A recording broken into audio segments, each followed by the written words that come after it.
গো, তুমি কি স্বপ্ন দেখছিলে নাকি? না, দেখছিলাম না, শুনছিলাম।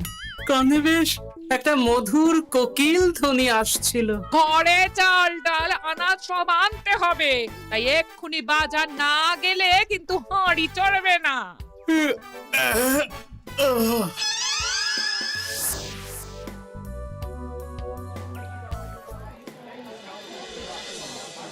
এ কি, মুদির দোকানে মড়ক লেগেছে নাকি?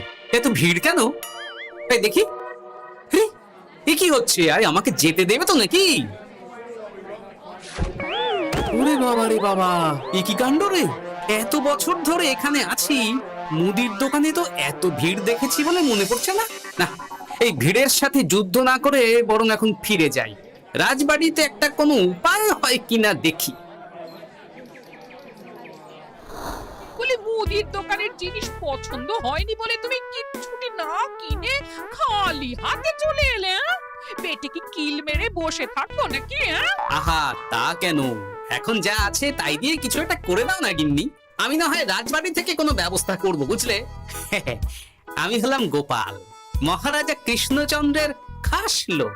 আমাকে কিনা খারাপ জিনিস গছাতে চায়। আমি নেব কেন? তোমার পোশাকে এমন ধুলো কাদা লাগলো কেমন করে? এটা কিছু নয় গিন্নি, ওই আমি চলে আসছিলাম দেখে হরেন মুদি ছুটে এসে পায়ে ধরেছিল কিনা, তাই একটু ওই ধুলো লেগে গেছে আর কি। বাবা, ধরলো তোমার পায়ে আর ধুলো লাগলো তোমার সারা গায়ে? আমি কিছুই বুঝি না বাপু। আমার তো বুঝে কাজ নেই গিন্নি। ছোট মাথাকে বেশি খাটালে সে আবার গরম হয়ে যাবে। তার চেয়ে আমায় তাড়াতাড়ি পান্তা ভাত দাও দেখি, ওদিকে রাজবাড়িতে যেতে দেরি হয়ে যাবে। দাও দাও দাও। বাবা, সকাল সকাল মুদির দোকানে মাছি গলার জায়গা ছিল না, এখন তো দেখছি পুরো ফাঁকা। ব্যাপারটা কি? আসার সময় দেখলাম মুদির দোকান পুরো ফাঁকা, দোকানিও নেই। রাজ্যের খাদ্য ভাণ্ডারে টান পড়লো নাকি? এইবার অবশ্য ফসল অতটা ভালো হয়নি, তাই কি এই হাল হলো নাকি? দেখি, মহারাজ নিশ্চয়ই এতক্ষণে খবর পেয়ে কোনো না কোনো ব্যবস্থা নিয়েছেন।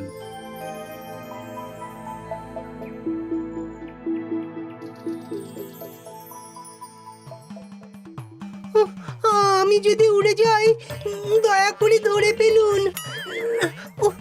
না হলে আমাকে নিয়ে উড়ে যাবে এই মজার বেলুন। খাসা খাসা, সত্যি বিজ্ঞানী, তোমার এই আবিষ্কার অতি মনোরম, দেখলেই মন ভালো হয়ে যায়। তা যা বলেছেন মহারাজ। এই অদ্ভুত উড়ন্ত বেলুন দিয়ে এখন থেকে বার্তা এ রাজ্য থেকে অন্য রাজ্যে পাঠানো যাবে, দূতের কাজ কমবে। বড় ভালো কথা বলেছো হে মন্ত্রী, এর জন্য বিজ্ঞানীকে আমি পুরস্কৃত করব। কি ভুল করে কোথাও চলে এলাম নাকি? কি রাজসভা নাকি কোনো মেলা? সভাসদেরা এই কি করছেন? গোপাল, এত দেরি করে এলে কেন? এত বড় আমোদ থেকে বঞ্চিত হলে? এইসব কি মহারাজ? বিজ্ঞানী এই নতুন ধরনের বেলুন আবিষ্কার করেছে গো গোপাল। আমার বানানো বেলুন কেমন হয়েছে গোপাল? ভালো, কিন্তু মহারাজ আমি যে একটু গুরুতর সংবাদ নিয়ে এসেছি মহারাজ। তোমার তো কোনো কিছুই ভালো সহ্য হয় না গোপাল। সভায় তোমার অনুপস্থিতিতে এই যে হাসির রোল উঠছে, সবাই আমোদ আহ্লাদ করছে, আর মহারাজও বেশ খুশি আছেন, এতেই তোমার গায়ে জ্বালা হচ্ছে, সেটা বলো না। সূচ যদি চালুনির বিচার করতে যায় তাহলে কি চলে মন্ত্রী মশাই? যাই হোক, সবাই যদি এই ছেলে খেলা বন্ধ করে একটু শান্ত হয়ে বসেন তাহলে আমি কথাটা বলতে পারি। বেশ, তোমরা সবাই বসো, শুনি গোপাল কি বলতে চায়। সেনাপতি, দয়া করে সভাকবিকে বেলুন থেকে নামানোর ব্যবস্থা করো। হ্যাঁ হ্যাঁ, এক্ষুনি নামাচ্ছি। ওই মা! থামো থামো থামো, এবার গোপাল কি বলতে চাইছিলে বলো। মহারাজ, সকালবেলায় আমি বাজারে গিয়ে দেখি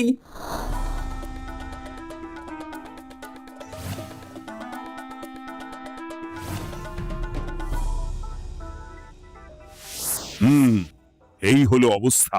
আমি রাজ্যের খাদ্য ভাণ্ডারে কদিন আগেই খবর নিয়ে দেখেছি মহারাজ, যা খাদ্যশস্য আছে তাতে আগামী 3 মাস রাজ্যের লোকেদের ভালো মতো চলে যাবে। তার মানে 3 মাস পরে আমাদের রাজ্যে খাদ্য সমস্যা হতেই পারে। তাই তো মন্ত্রী মশাই? সে বলছে তা হতেই পারে। তখন কি হবে মহারাজ? আমাদের কি তাহলে খাদ্যের জন্য আবার নবাব বাহাদুরের কাছে হাত পাততে হবে? সে আমার পক্ষে সম্ভব নয় গোপাল। তাহলে কি উপায় হবে মহারাজ? উপায় একটাই আছে মহারাজ, 3 মাসের আগেই আবার জমিতে ফসল ফলাতে হবে, তাহলেই আর খাদ্যের সমস্যা থাকবে না মহারাজ। কিন্তু জমিতে মাত্র 3 মাসের মধ্যে ফসল ফলবে কি করে গোপাল? যে একটু আগে তার আবিষ্কারের মাধ্যমে আপনাদের মধ্যে আমোদ আহ্লাদের বাঁধ ডেকেছিলেন, আমার বিশ্বাস সেই পারবে তার আবিষ্কারের মধ্যে দিয়ে রাজ্যবাসীর খাদ্য সমস্যার সমাধান করতে। তাই তো বিজ্ঞানী? আমি আমি তো আসলে আরে হ্যাঁ, এটা তুমি বড় ভালো বলেছ। তা বিজ্ঞানী, আর দেরি করার প্রয়োজন নেই। তুমি এক্ষুনি তোমার গবেষণাগারে চলে যাও। গবেষণার জন্য যা যা উপাদান লাগবে তা মন্ত্রীকে বলে দেবে। আচ্ছা মহারাজ। তাছাড়া তোমার কাজে সাহায্য করার জন্য পেয়াদা তোমার সঙ্গেই থাকবে। আমরা সবাই তোমার নতুন আবিষ্কারের অপেক্ষা করব। যদি তুমি এই আবিষ্কার করতে পারো, তাহলে যে পুরস্কার পাবে তা এর আগে এই জগতে কেউ কখনো পায়নি। আর না পারলে মহারাজ? তাহলে কিন্তু শাস্তিটাও হবে সেই রকম কড়া। আমার বিশ্বাস আমি মহারাজের দেওয়া পরীক্ষায় সসম্মানে উতরে যাব।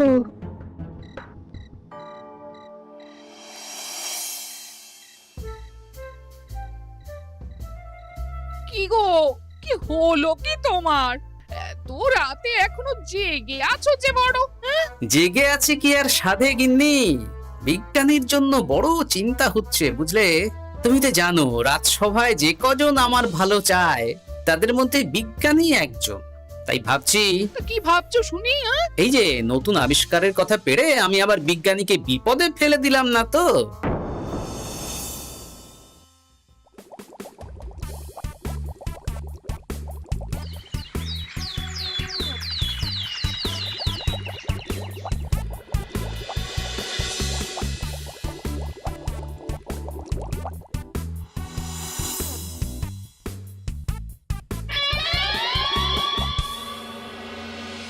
সাত দিন হয়ে গেল বিজ্ঞানী আবিষ্কারের দায়িত্ব পেয়েছে, না সে রাজসভায় এসেছে, না সে গবেষণা কক্ষ থেকে বের হয়েছে। সে কি কথা গো? তাহলে আর বলছি কি গিন্নি, এমনকি কাজের জন্য রাজসভা থেকে 2-3 জন পেয়াদা দেওয়া হয়েছে তার সাথে। তাদেরকে সে কিছু করতেও বলেনি, তারা ঠায় বাইরে বসেই আছে। ও মা গো, আর খাওয়া না, কিছুই নাকি করেনি। এ তুমি কি বলছো গো? বলছি বিজ্ঞানী সুস্থ আছেন তো নাকি? পরীক্ষা নিরীক্ষা করতে করতে আবার তার কিছু হয়ে যায়নি তো? সেটাই তো ভাবছি গিন্নি, বেচারিকে বিপদে ফেলে দিলাম না তো? না, কাল সকালে একবার গিয়ে দেখতে হবে বিজ্ঞানীর ঠিক কি হলো।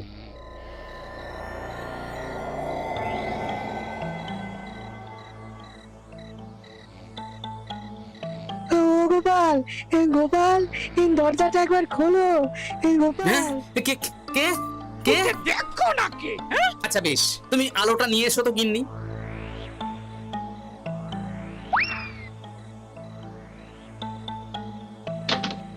ওরে বাবারে, ভূত ভূত ভূত!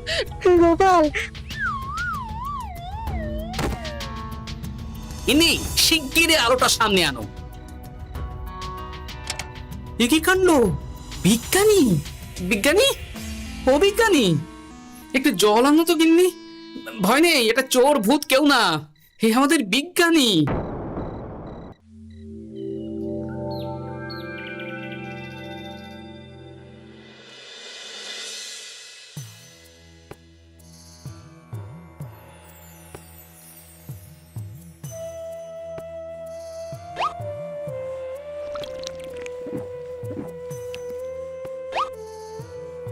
এইবার একটু সুস্থ বোধ করছো তো বিজ্ঞানী? হ্যাঁ, অনেক ধন্যবাদ। আসলে গবেষণা করতে গিয়ে দিন রাতের খেয়ালই ছিল না, খাওয়া হয়নি। 7 দিন ধরে গবেষণা করছো মানছি, তাই বলে এরকম না খেয়ে থাকবে? দেখলে তো কেমন ভিড় নিয়ে খেয়ে পড়লে। রাতের বেলায় গবেষণা কক্ষে বিস্ফোরণ ঘটে। এই যাত্রায় মনে হয় আমার প্রাণ রক্ষা হলো না, আমার গবেষণা বিফলে গেছে। আহা, এত সহজে হাল ছেড়ে দিলে কি চলে? আমার ঠাকুরদা একটা কথা বলতেন জানো, যদি করো গোড়ায় গলদ, কেঁদে কুল পাবে না বলদ। এ কথার অর্থ কি গোপাল? আমি যে সবটা বুঝি তা নয় বিজ্ঞানী, তবে যেটুকু বুঝি তার মানে হলো গোড়ায় গলদ করলে বলদ অনেক খাটলেও ফল পাবে না, ফলে তাকে কাঁদতে হবে। আমার মনে হচ্ছে তুমি গোড়ায় গলদ করে ফেলেছো। সেটা তো আমারও মনে হচ্ছে গোপাল, কিন্তু এখন তাহলে উপায়? মহারাজ যদি আমার ঘরটা নেন তাহলে? না না, ঘাবড়িও না বিজ্ঞানী, আমি তো আছি। দেখো, আমি তো তোমার মতো শিক্ষিত নই বিজ্ঞানী। রসায়ন ভৌত বিজ্ঞানে আমি পুরো অজ্ঞান, এমনকি প্রকৃতি বিজ্ঞানও আমার পড়া হয়নি। তবে প্রকৃতির মধ্যে যে বিদ্যা লুকিয়ে আছে তা আমি জেনেছি। আমার মনে হয় তোমারও ওই প্রকৃতির বিজ্ঞানের দিকে এবার নজর দেওয়া উচিত। কিন্তু কিভাবে শুরু করব গোপাল? আচ্ছা বেশ, চলো আমার সঙ্গে।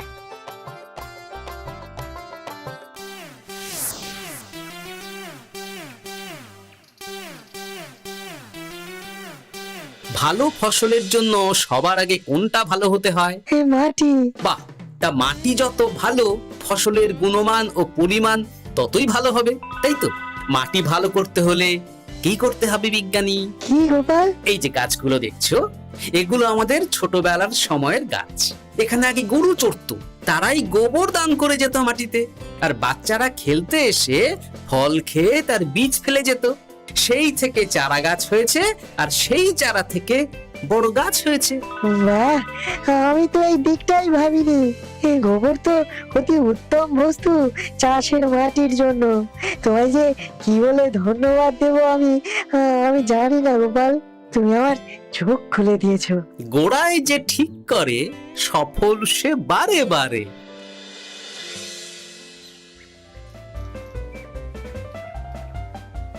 তাহলে বুঝে গেলে তোমাদের কাজ। বেশ, আর বিলম্ব নয়, তোমাদের হাতে কিন্তু একদম সময় নেই।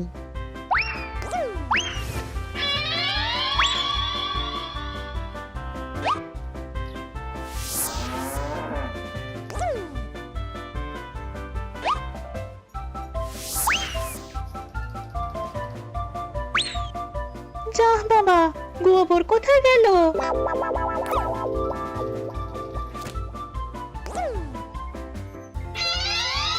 বাহ, এই কাজ ভালোই এগোচ্ছে। তোমার জুড়ি মেলা ভার গোপাল, তুমি যা বুদ্ধি দিলে।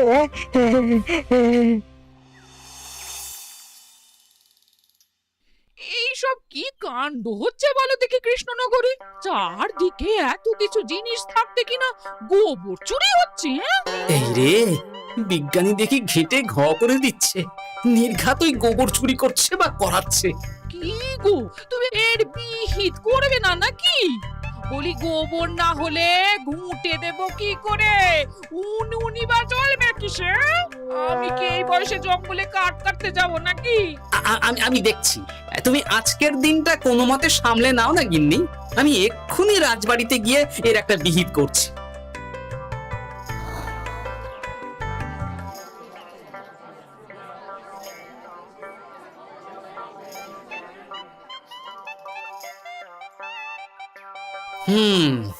গোবর চুরির ব্যাপারটা বড় গুরুতর আকার নিয়েছে দেখছি। দ্রুত এর বিহিত না করলে জল না, মানে গোবর মাথা ছাড়িয়ে যাবে। গোবর চুরি হচ্ছে, এর একটা বিচার চাই। রাত দুপুরে গোবর চুরি। হ্যাঁ? ইয়ার কি হচ্ছে?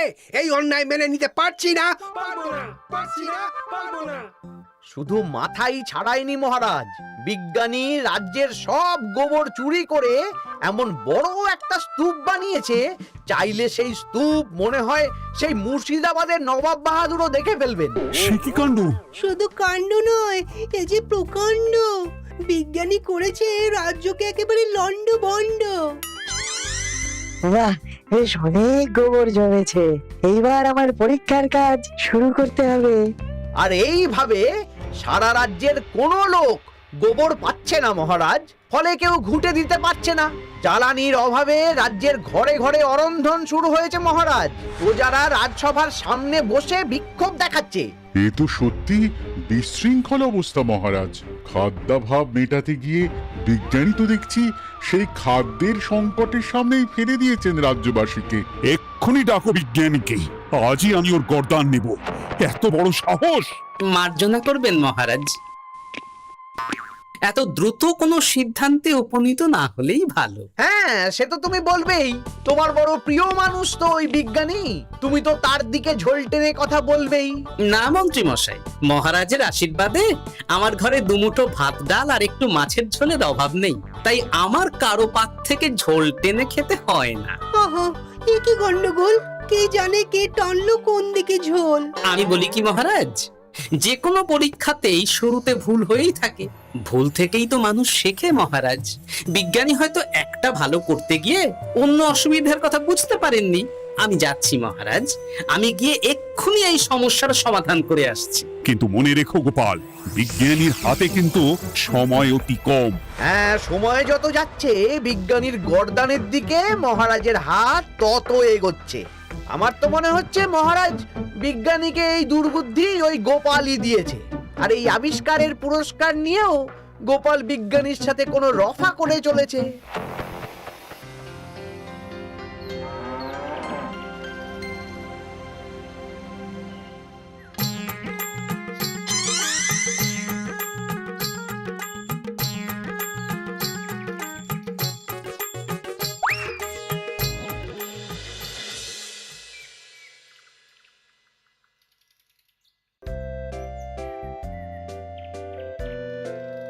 যাক, তাহলে রাজ্যের গোবর চুরির সমস্যা মিটলো, কি বলেন?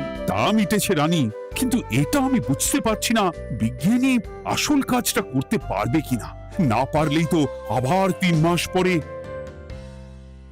কি সকাল বেলায় এই কটু গন্ধে রাজবাড়ি ভরে উঠেছে কেন? কি হলো? ইস, এত বিশ্রী গন্ধ কোথা থেকে আসছে মহারাজ? এ তো মনে হচ্ছে প্রহরী, এক্ষুনি বিজ্ঞানীর বাড়ি গিয়ে তাকে ডেকে আনো।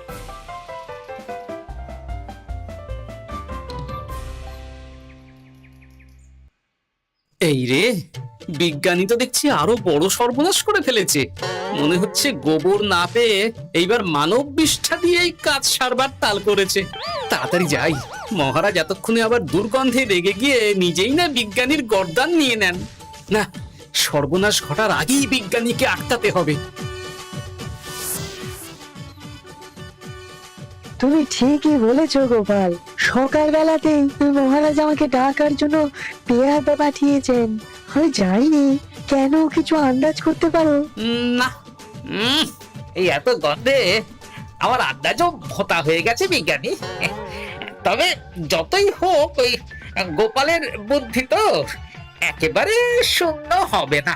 আর তাই বলছি, এক্ষুনি এইসব আবর্জনা বিদায় করো, তারপর আমার সাথে চলো, আমি উপায় বলে দিচ্ছি।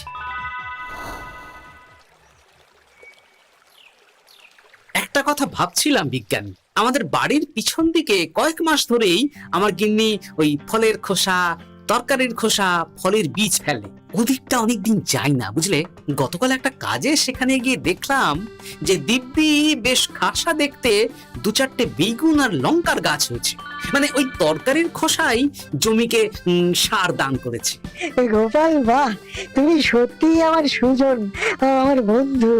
আমি এতদিনে বুঝতে পেরেছি আমার ঠিক কোথায় গলদ হচ্ছিল। আমি পেয়ে গেছি আমার নতুন আবিষ্কারের সঠিক রাস্তা, আমি পেয়ে গেছি গোপাল।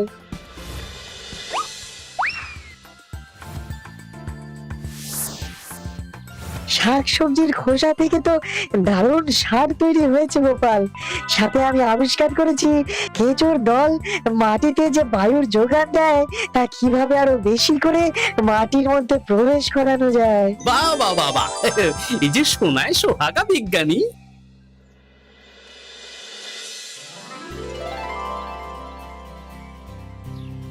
বাহ বিজ্ঞানী, তোমার তো জুড়ি মেলা ভার। মাত্র 1 মাসেই এত ফসল ফলেছে। বলো বলো বলো, তুমি কি উপহার চাও? এইসব বলে আমার লজ্জা দেবেন না, আমি আপনার দাস মাত্র। বিজ্ঞানী না চাইলেও আমার একটা আবদার আছে মহারাজ। সে তো থাকবেই, তুমিই তো আবিষ্কর্তা কি না?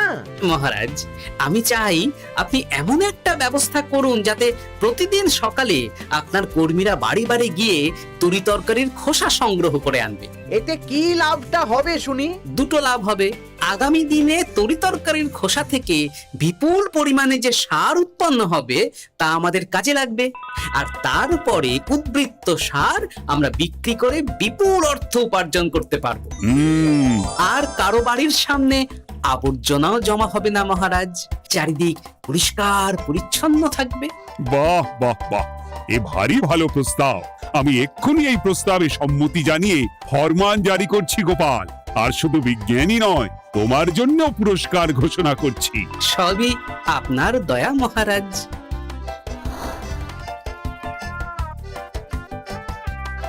বুদ্ধি থাকলে উপায় হয়, হবেই হবে তোমার জয়।